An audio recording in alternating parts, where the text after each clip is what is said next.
बार की बात है। राधोगढ़ गांव के पास एक नदी बहती थी। खेती के साथ साथ पीने के लिए भी उसी नदी का पानी इस्तेमाल होता था। उस नदी में एक चुड़ैल रहती थी। वो कुछ दिनों से लोगों को पानी नहीं भरने देती थी और बहुत परेशान करती। एक दिन, ए कमला, तूने मेरी चोटी क्यों खींची? पगला गई है क्या विमला? मैं भला तेरी चोटी क्यों खींचूंगी?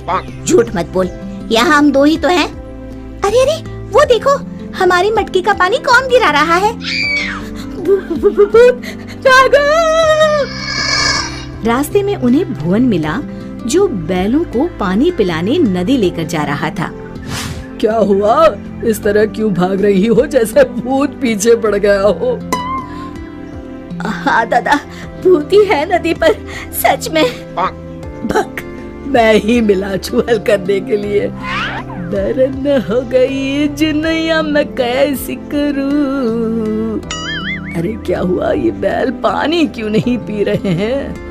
और अरे मेरी धोती कौन खींच रहा है? कहीं भूत भागो रे! इसी तरह एक दिन रामू वहाँ से जा रहा था। उसने देखा बीच धारा में एक औरत बड़े आराम से बैठी हुई है। ए, तुम वहाँ क्यों बैठी हो? अरे बाहर आ जाओ, मरना है क्या? उसने पलटकर आदमी की तरफ देखा और फिर जोर से हंसी। तुझे मारना है? कहकर हाथ बढ़ाना शुरू किया। वो तेजी से गिरते पड़ते गांव की तरफ भागा और गांव आकर लोगों को बताया।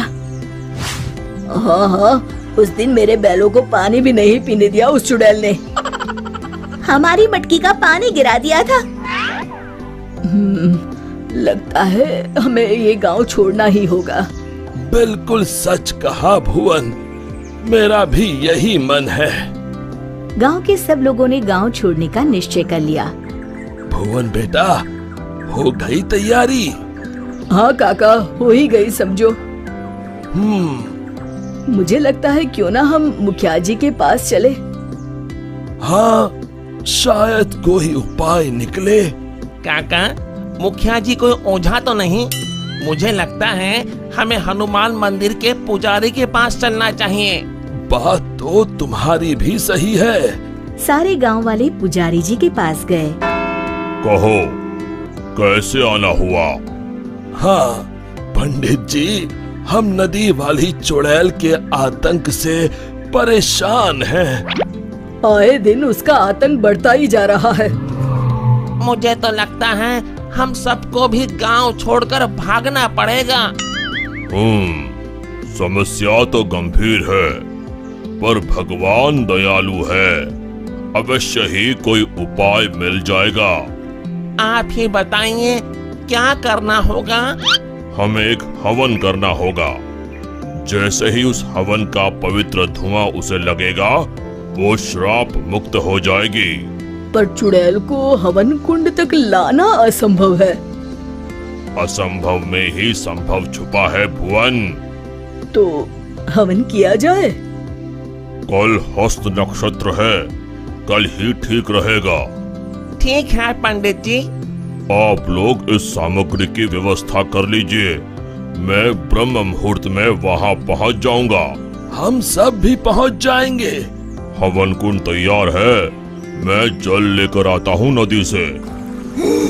किसकी मौत आई है जो मुझे सोते ही जगाने चला आया? चुड़ैल जी, आप सोइए, मैं तो पूजा के लिए जल लेने आया हूँ। ये नदी मेरी है, इसका पानी भी मेरा, समझे?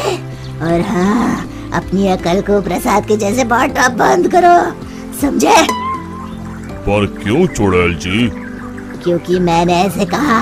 अब चुप, एकदम चुप। चुड़ैल जी, क्यों ना एक शर्त लगाई जाए। जो हारेगा उसे दूसरे की बात माननी पड़ेगी।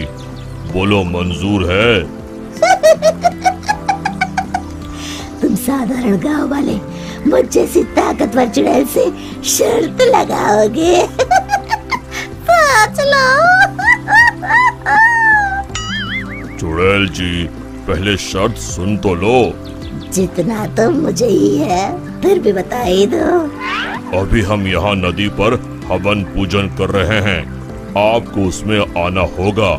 उसके बाद हम सब गांव छोड़कर चले जाएंगे। और नहीं आई तो ऐसे ही रोज तुम्हारी नींद में खलल डालेंगे। ठीक है, पर मेरी एक शर्त है, मुझे कोई मंत्र सुनाई नहीं देना चाहिए। मैं पूजा में भाग नहीं लूंगी।